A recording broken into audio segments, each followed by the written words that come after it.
Hello बच्चों, ये chapter 9 की आपकी सेकंड क्लास है। इस क्लास में देखो, एक तो मैंने बताया कि सॉल्यूशन ऑफ डिफरेंशियल इक्वेशन, जो हम किसी भी डिफरेंशियल इक्वेशन को जो सोल्व करेंगे, वो पहली बात तो डिफरेंशियल इक्वेशन होगी जी फर्स्ट ऑर्डर फर्स्ट डिग्री की। केवल हमारे सिलेबस में फर्स्ट ऑर्डर और फर्स्ट डिग्री वाली डिफरेंशियल इक्वेशन का ही सॉल्यूशन करना है, ठीक है, सिलेबस के अंदर। दूसरी चीज़, जो हम डिफरेंशियल इक्वेशन को सोल्व करेंगे तो हमारे सामने तीन फॉर्म मिलेंगी, डिफरेंशियल इक्वेशन की तीन टाइप मिलेंगी जिनको हमें सोल्व करना आएगा। एक डिफरेंशियल इक्वेशन होगी विद वेरिएबल सेपरेबल, जिनके जिनके वेरिएबल को हम इजीली सेपरेट कर पाएंगे।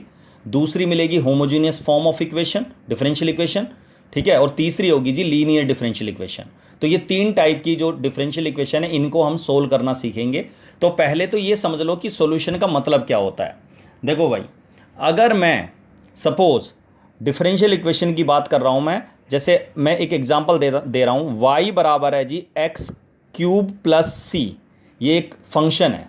अगर मैं इसका डेरिवेटिव करता हूं तो dy बाई डी एक्स बराबर आएगा 3x² और c कांस्टेंट का डेरिवेटिव हो जाएगा 0। तो आपने देखा इस फंक्शन को डिफरेंशिएट करके हमें dy बाई डी एक्स बराबर 3x² प्राप्त हुआ है। तो इसका मतलब इस फंक्शन के हिसाब से ये इसकी डिफरेंशियल इक्वेशन आ गई, dy बाई डी एक्स बराबर 3x²। तो अगर इस फंक्शन को डिफरेंशिएट करके ये मिला है तो इसको इंटीग्रेट करके हमें ये फंक्शन ढूंढना है।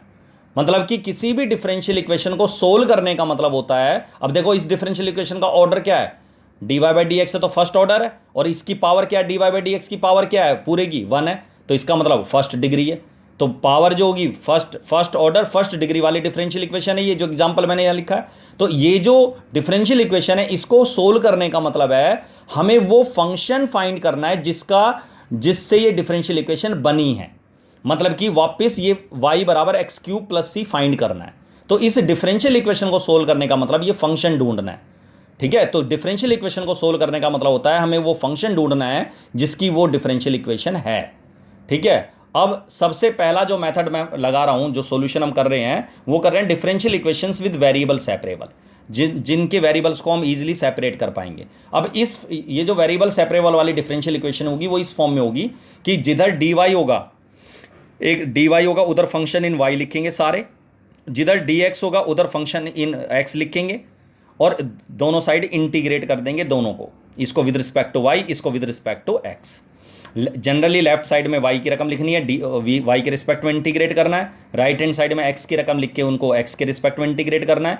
तो ये वाली जो फॉर्म है ये वेरिएबल सेपरेबल वाली फॉर्म है। अब क्वेश्चन आता है कि सर वेरिएबल सेपरेबल हम किस डिफरेंशियल इक्वेशन को, हमें पहचान कैसे हुई कि कौन सी डिफरेंशियल इक्वेशन वेरिएबल सेपरेबल है और कौन सी नहीं है। तो इसका एक जनरल एक छोटी सी बात है जो ध्यान रखनी है आपको। अगर कभी भी डेरिवेटिव अगर dy बाई डी एक्स के बराबर में जो दो वेरिएबल वाली, ये तो मैंने बहुत सिंपल एग्जांपल दिया है, अगर हम दो वेरिएबल ले रहे हैं x और y, दो वेरिएबल हैं, अगर ये इनकी प्रोडक्ट है या डिवीजन है, मतलब मल्टीप्लाई डिवाइड में आ रही है x और y की रकमें, तो इस सिचुएशन को में वेरिएबल सेपरेबल आराम से हो जाता है। इसको हम वेरिएबल को अलग अलग कर सकते हैं आराम से। कैसे? जो dy है उसके अपॉन में आ जाएगा ये y, और जो dx डिवाइड वाला dx है ये x के साथ मल्टीप्लाई हो जाएगा। तो इसका मतलब ये x की रकम होगी, with respect to x integrate करेंगे, इधर y की रकम हो जाएगी 1 बाई वाई, और with respect to y integrate करेंगे तो ये लेफ्ट साइड में y की रकम आ गई, राइट साइड में सारी रकम x की आ गई। तो इसको ईजिली हमने वेरिएबल को सेपरेट कर दिया।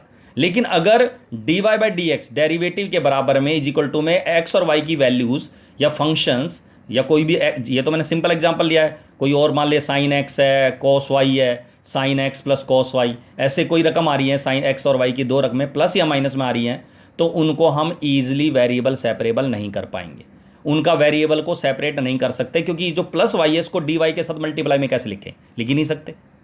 dy के साथ y प्लस वाली रकम कभी dy के साथ मल्टीप्लाई आ ही नहीं सकती।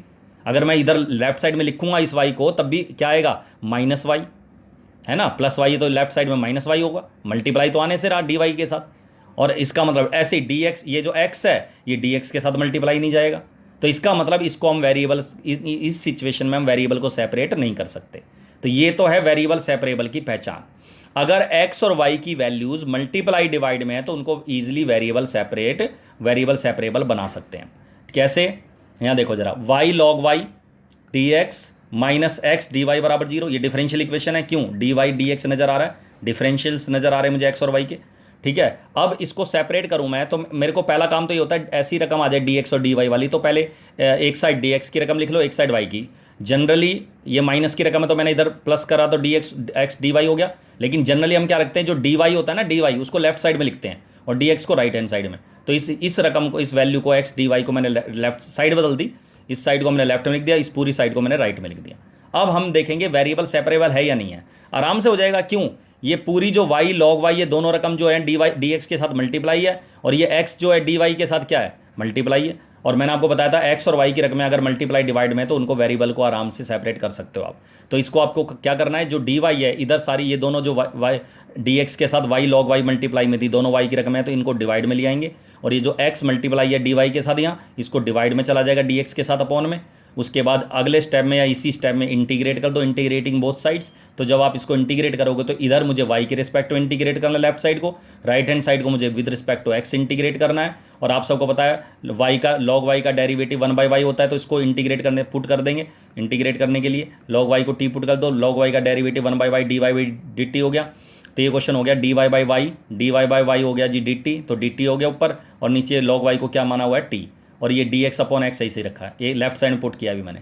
अब आप सबको पता है इसको इंटीग्रेट करेंगे 1/t को इंटीग्रेट करेंगे तो log t आएगा, t का मोड आएगा, इसको इंटीग्रेट करेंगे तो log x का मोड आएगा। अब एक नई बात सुनो, अगर आप किसी क्वेश्चन को इंटीग्रेट कर रहे हो और सारी वैल्यू इंटीग्रेट करने के बाद मुझे log में प्राप्त हो रही हैं, तो जनरली मुझे जो कॉन्स्टेंट वैल्यू होगी उसको भी log में लिखना है, मतलब कि प्लस c ना लिख के log c लिखना है। और हमें जो कांस्टेंट होता है जनरली हम राइट हैंड साइड में लिखना है, मतलब दोनों लेफ्ट साइड और राइट हैंड साइड दोनों के कांस्टेंट एक ही साइड में लिखेंगे, राइट हैंड साइड में।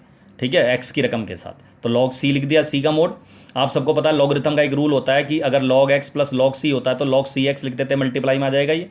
और दोनों साइड t की वैल्यू रख दी मैंने, t की वैल्यू log y थी, log y रख दी। अब दोनों तरफ एंटी लॉग लेने पर जब log, ये log से log कैंसिल नहीं करना, इस वाले log से log कैंसिल, या तो कहोगी कंपेयरिंग करेंगे तो log अंदर वाला, ये जो अंदर वाली वैल्यू है log y बराबर क्या लिखोगे cx, या तो कंपेयरिंग लिखोगे इसको आप, या फिर इसको क्या कहोगे taking anti log on both sides. Anti log से log कट जाता है, इधर भी एंटी लॉग लेंगे, एंटी लॉग से log कैंसिल हो जाएगा। ठीक है, तो इसका मतलब ये आ जाएगा log y बराबर cx।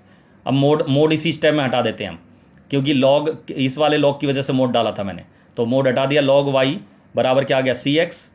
ठीक है, अब इसके बाद इसका यहाँ भी छोड़ सकते हैं हम आंसर। और तुमने एक रूल पढ़ा हुआ है कि अगर y बराबर, ये आपने पढ़ा हुआ है, y बराबर अगर log x होता है तो आप इसको x बराबर e की पावर y लिख सकते हो, क्योंकि लॉगरिथम और एक्सपोनेंशियल एक दूसरे के इनवर्स होते हैं। लॉगरिथम फंक्शन और एक्सपोनेंशियल फंक्शन एक दूसरे के इनवर्स होते हैं। तो इस log का बेस अगर e है तो इसको आप e की पावर में y लिख सकते हैं। तो इसको मैंने इस log का बेस e है तो इसको आप लिख सकते हो y इक्वल टू e की पावर cx। तो जनरली आप कई बार आपका ये मैंने ये स्टेप इसलिए बताया, कई बार आंसर ऐसे दे रखा होगा y बराबर e की पावर cx, तो ये आपको पता होना चाहिए कि ऐसे लिख सकते हैं। ठीक है, और देखो अब ये क्वेश्चन है डिफरेंशियल इक्वेशन का, dy/dx दिख रहा है प्लस रूट में 1 - y² अपॉन 1 - x² है, अब इज इक्वल टू 0 है। अब ये डिफरेंशियल इक्वेशन इसको सोल्व करना है, तो पहले तो ये जो प्लस वाली वैल्यू है इसको मैं इस पूरी वैल्यू को माइनस लिख दूंगा राइट हैंड साइड में।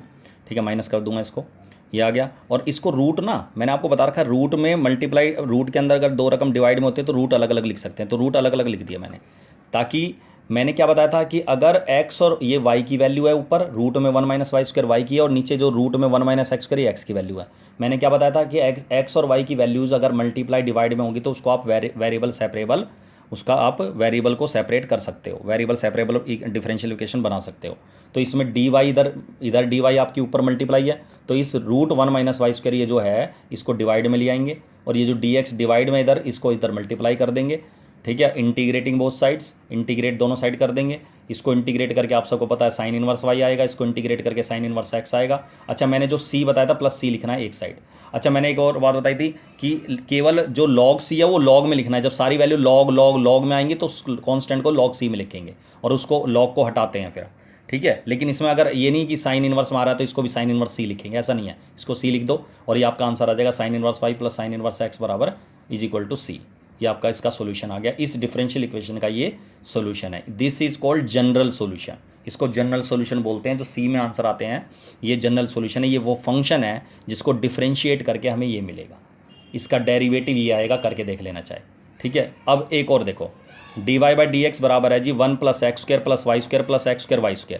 अब पहली नज़र में देखने पर ये लग रहा है कि ये वेरिएबल सेपरेबल नहीं हो सकता, क्योंकि एक्स और वाई की रकम प्लस माइनस में आ गई, और मैंने मना किया था कि एक्स और वाई की रकम अगर हम प्लस माइनस में आ जाते तो उसको वेरिएबल को हम सेपरेट करना ईजी नहीं होता, मतलब नहीं कर सकते, ठीक है। लेकिन एक बात और ध्यान रखना है कि अगर मुझे लग रहा है कि कोई एक्स और वाई की रकम ऐसे प्लस माइनस में है तो उसके फैक्टर देखो कर सकते हैं, क्या पता फैक्टर बन रहे हो। तो मैंने देखा पहली दो रकम में से कुछ कॉमन आ नहीं रहा, तो ब्रैकेट में डाल दिया, इन दोनों में से वाई स्क्वायर कॉमन आ रहा है, तो मैंने देखा वाई स्क्वायर कॉमन लेके 1 प्लस एक्स स्क्वायर, ये पहली दो रकम से मैच कर जाएगा 1 प्लस एक्स स्क्वायर, तो इन दोनों में से ये 1 प्लस एक्स स्क्वायर कॉमन आ जाएगा, तो यहाँ बचेगा 1 और यहाँ बचेगा प्लस वाई स्क्वायर। अब पहले तो नहीं, मुझे लग रहा था कि वेरिएबल सेपरेबल नहीं है ये, लेकिन जब मैंने इसके फैक्टर बनाए तो ये एक्स और वाई के जो फैक्टर हैं ये मल्टीप्लाई में आ गए, बस इसी से पता चल गया कि वेरिएबल सेपरेबल अब हो जाएगी इसके आराम से। डी वाई के साथ ये वाई की रकम ले आएंगे 1 प्लस वाई स्क्वायर को डिवाइड कर देंगे, और 1 प्लस एक्स स्क्वायर के साथ ये जो डी एक्स डिवाइड में इधर मल्टीप्लाई हो जाएगा। लेकिन इतना याद रखना, जो डी एक्स जब मल्टीप्लाई करते हो तो आखिर में लिखते हैं इधर पहले डी एक्स लिख के फिर 1 प्लस एक्स स्क्वायर बाद में नहीं लिखना, डी एक्स को हमेशा बाद में लिखते हैं। अब इसको इंटीग्रेट कर दो दोनों साइड, तो tan इसका 1/1 प्लस वाई स्क्वायर को इंटीग्रेट करेंगे tan इनवर्स वाई, 1 को इंटीग्रेट करके एक्स आएगा, एक्स स्क्वायर को एक्स क्यूब बाई 3 और प्लस सी एक साइड लिखना ही लिखना है, ये आपका आंसर आ गया। तो इस डिफरेंशियल इक्वेशन का ये फंक्शन एक इसका सोल्यूशन है, this is called general solution. Clear है यहाँ तक? और बाकी अगली क्लास में इसके और कुछ एग्जाम्पल मैं दूंगा वेरिएबल सेपरेबल के, जैसे मैंने ये लिखा हुआ, अगली क्लास में इसको भी सोल्व करेंगे, ठीक है। आज के लिए इतना ही, दैट्स ऑल।